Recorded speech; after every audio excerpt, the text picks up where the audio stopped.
The industry itself, amazing that it ever works, really. I mean, when you think about it, when you combine weather and you combine basically everybody's a key employee, from pilots to flight attendants to the ground crew, and you try to juggle all that, even on a perfect day with no weather and no pandemic, it's amazing that, I mean, there's still delays. So how many people are we talking about that have to be affected for this to just get thrown into chaos? 5%? 5% is devastating to this industry, isn't it? That's a great question. And it leads to, and you're right, it is an amazing thing, but welcome to the NFL. Sometimes the weather's not good, and sometimes you're confronted with things that you didn't plan on. You got to call audibles. So the margin is we don't have the number of pilots, particularly who are unable to work due to the infection. But it's a narrow margin. It's got even more narrow when management has decided to fly so many flights and just hope for good weather. This time at the back door, COVID came knocking, and we saw it hit the entire industry, not just American. And American came in a little bit later on the 25th on Christmas, started to cancel flights. We ended up with about 600 canceled and 55,000 passengers affected. So it was a big deal. We're looking at the recovery. That's the key. How do you recover after the weather hits or an event like this happens? What can we do in terms of dealing with the pandemic issue? You can't obviously control the, actually, some people do think they can control the weather. We'll see about that. But what do you do with the pandemic? What can we do? You saw the CDC went from 10 to 5 days. I've talked about the NFL a few times. If you're triple vaxxed and you're asymptomatic, go out on the field. They're not even going to test you. What is the proper thing for the airlines to do now? Or should we just accept that it's not a great time to travel and maybe get on the road?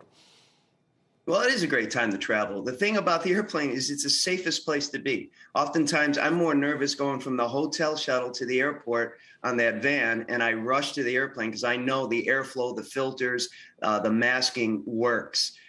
So we're going to keep that rolling. It is a good time to travel, but the American public has shown that.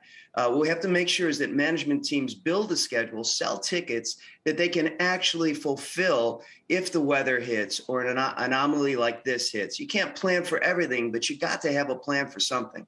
How about Dr. Fauci?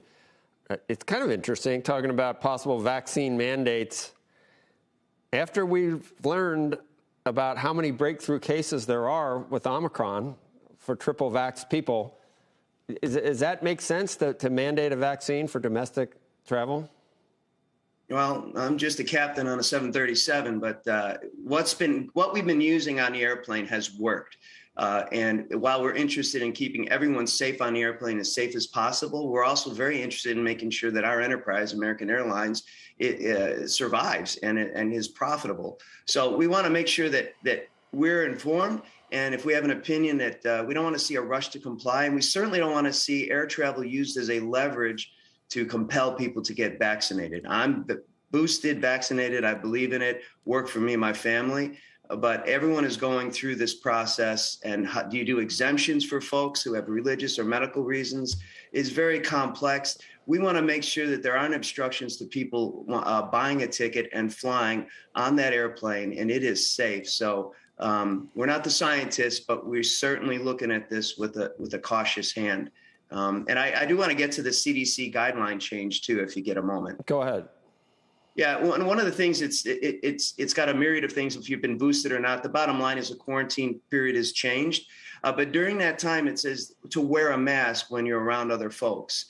Uniquely for pilots, the FAA rightfully has granted an option if it gets in the way of your duties and you're not able to execute them safely and fully, that you have the option of not wearing the mask on the flight deck. I personally do. I'm used to it. But we have a lot of folks, a lot of our pilots who it distracts from them. So how do we get that done at American or Delta or anywhere where you have 2, maybe 3 or 4, depending on the flight, if it's international, folks up there and someone can't do their duties while their mask is on? So it's a narrow band, but it's a thing we're going to have to talk with the airlines about. And how do we get this done safely to protect crew members? Because we just saw what happens if pilots have a wave of infections going on. And most of the flights canceled for American were because they couldn't connect the pilot to the airplane. 80 to 90% of those flights. Shepard Smith here. Thanks for watching CNBC on YouTube.